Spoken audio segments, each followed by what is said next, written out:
Hi, and welcome to the Tea with Intuitives podcast. I'm Brittany, an energy healer and authentic empowerment coach. And I'm Meli, an Akashic reader, past life psychic, and channeling coach. Each episode, we answer one of your questions about spirituality, the Akashic Records, energy healing, meditation, spirit guides, and the unseen world. So we invite you to grab your cup of tea while we answer today's question from Grow Good Roots on Instagram. Do you connect with animals and what's your experience? Before we dive into the topic, Meli, what tea are you drinking? I am drinking a red chai spice dragon. I don't know. It's all very marketing for the title, but it's a chai tea. Sounds good. I love chai tea. That was the first tea I started drinking. Yeah, it's good for the fall, and it's becoming a bit chillier here, so yay, I'm into it. Nice. Today I actually have a different tea. It's called a Moonlight Earl Grey, which is different from just Earl Grey. This is true. Moonlight Earl Grey, I guess, has cream and vanilla and also sometimes orange. So it tastes a little spicier and I like it. Oh, nice. Is it in a pouch, in a bag, or you make it yourself with the cream and everything? So I want to make it. I think it would be cool to have a homemade tea blend, but I actually bought it at a local tea shop. Okay. Yeah, they made it for me. Nice. And I just think it's so funny. We were chatting before I pressed record, and we realized somehow there are no coincidences, but I will be in New York City the last week of August, and you're gonna go there right after me the following weekend, and we had no idea.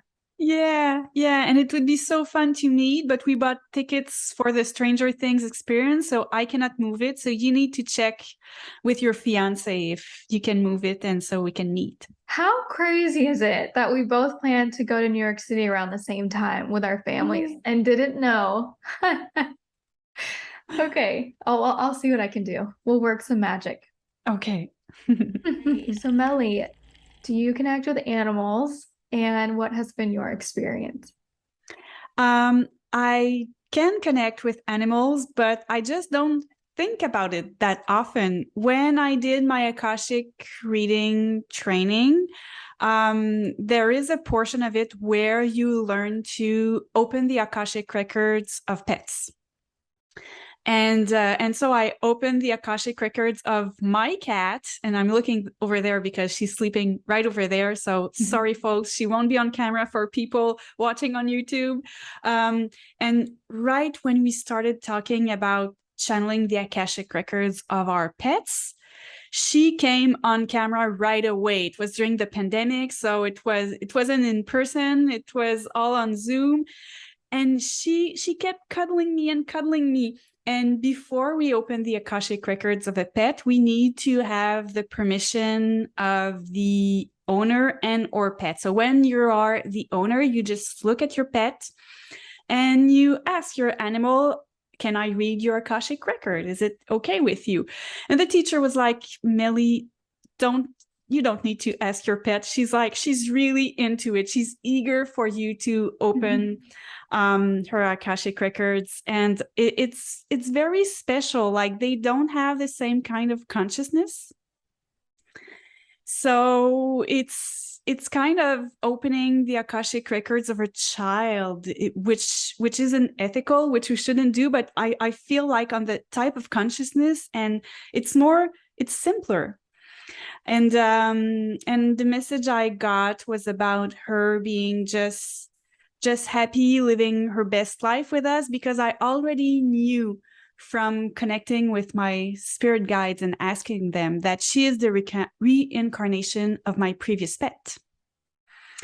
And so we have this very close bond, and she's a healer cat. She's helping me heal. So it was nice to open her Akashic records, but I can also connect with animals if I really put the intention on there and concentrate. I can connect to people. I connect to everyone before readings. So I can do it for animals if I feel like they're open to it. So it's definitely a possibility. And lots of people who aren't necessarily who don't see themselves as psychic can do it very easily. They're just not conscious of it. Mm-hmm. Yeah.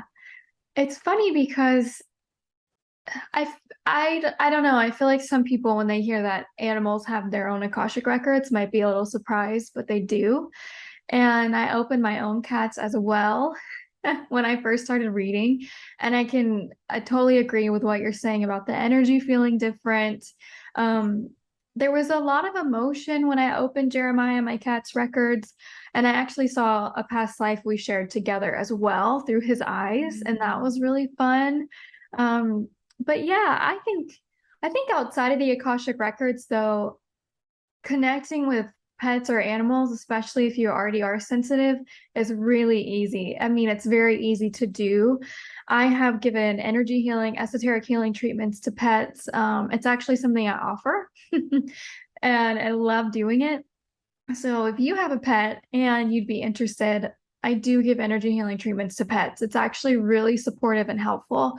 And just like Melly said, it's almost like this childlike sort of energy. Can't really describe it. They also have an auric field. Every living thing has an auric field, and the chakra system of animals is there. It's a little different when you think about living things like plants or trees. They have also a field, like an energetic field. Um, but with pets, they have actual distinctive chakras that you can work in. So connecting to pets in many, many ways is either heart to heart, soul to soul, energetically. You don't have to open the records to connect with your pet. And usually they speak in emotion. So if you just look into a pet's eyes or an animal's eyes, usually you'll have a very easy connection.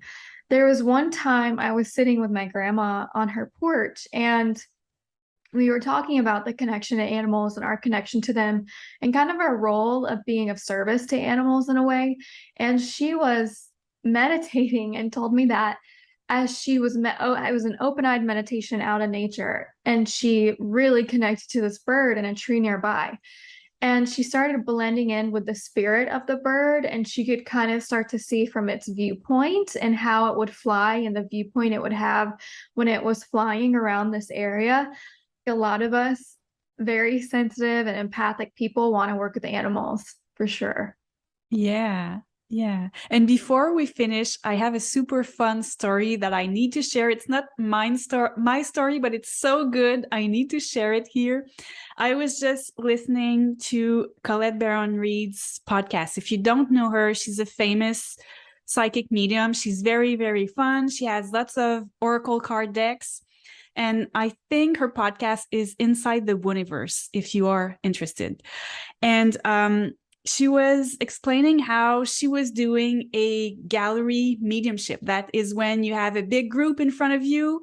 And when she comes in, she opens up and all the past loved ones of these people show up. And she sees a lady and she's like, I have your grandma with me. And she's very, very small. And she's always wearing a fur coat. And she keeps showing me your feet. And then I see your panties drawer. And she's kind of moving around your panties drawer. And then the lady goes, oh my God, that is my hamster. So she didn't realize at the time when she started channeling that person that it was actually a pet. And pet do come back. If you want to have a mediumship session with a medium, it's possible to talk to your pet that passed away. I thought that was very, very funny. Oh my gosh, I love that. That is a lot of fun.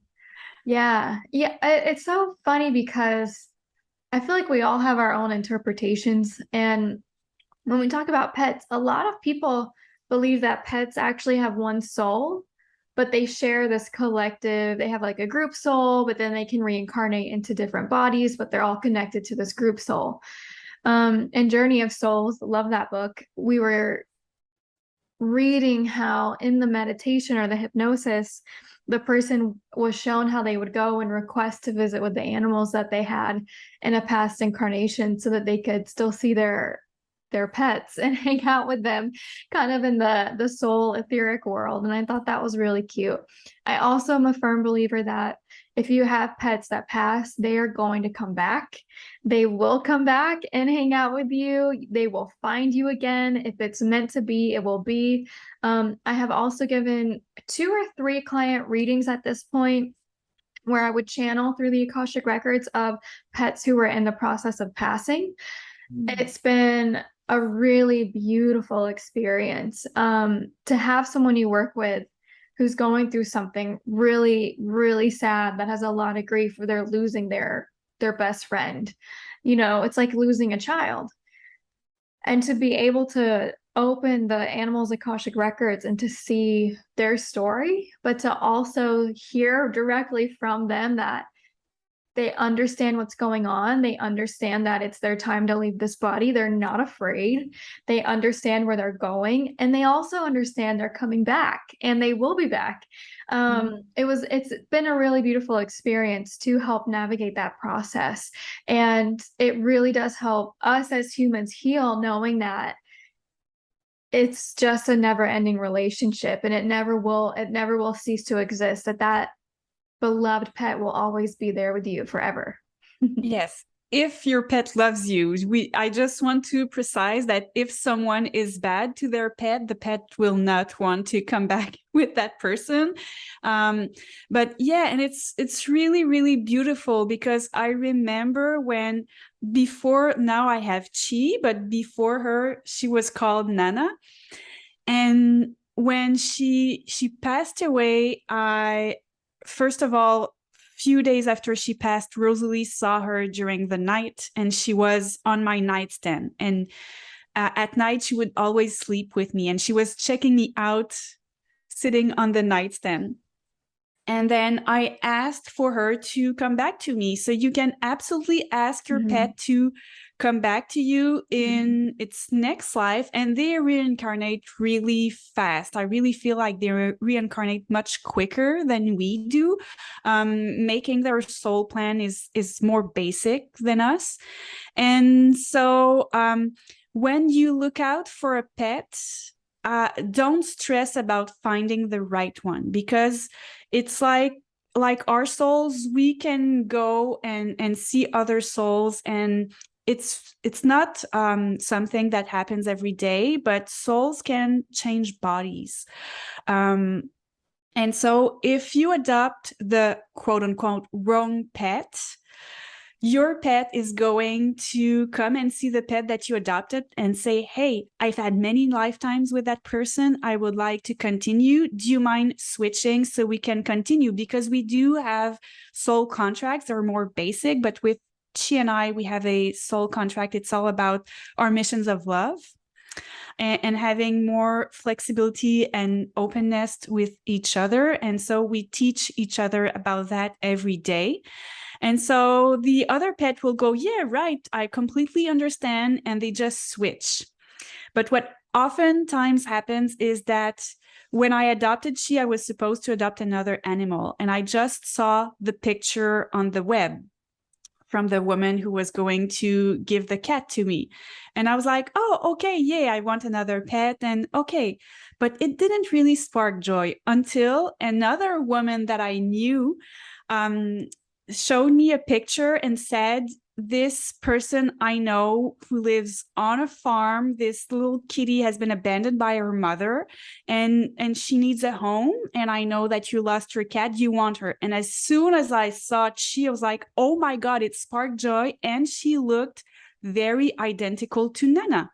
So very oftentimes it might not be the same sex, but they will look very much the same, and it sparked joy. And it was the same story as when I adopted Nana. She had been left by her mom because her mom was really, really sick, and she has been left just by the door of humans who would be good to her. So just don't worry. Ask your spirit guides for your pet to come back. If you've been good to your pet, you don't necessarily need to ask, but it's always reassuring to ask, and they're going to come back to you. Yeah, it's definitely a relationship. Nothing is ever Yes. one-sided, for sure. Yes. I love that. I feel like we could talk for hours about pets and animals. Yeah. So I encourage people, if you have other questions about pets, animals, you can submit them either on Instagram, YouTube, or teawithintuitives@gmail.com. We're very open. We love this subject. I've always been fascinated about this, the consciousness of whales and dolphins. Oh my God. Yes. And And um, elephants are my octopuses. favorite. And octopus, yes. Oh, did you see my octopus teacher? Yes, yes, We cried. We stopped me too. eating octopus. Well, now we don't eat meat anymore. But yeah, because they have the same consciousness of as a human. People, if you haven't watched it, it's either I think it's on Disney Plus or Netflix. My Octopus Teacher. It's Mhm. awesome. Yeah, it's Yeah. amazing. Okay, can we just put in a plug that another episode we're just gonna spend on sea animals and ancient beings that still hold a very high consciousness for us here. Yes. Let's do this. Yeah, it has to happen. Yeah. Thank you for listening to the Tea with Intuitives podcast. If you have a question for us, you can send it at teawithintuitives@gmail.com or via Instagram or YouTube. Your love for this podcast helps us grow and reach more like-minded souls, so don't forget to rate, review, and subscribe to this podcast. Have a beautiful week. Bye.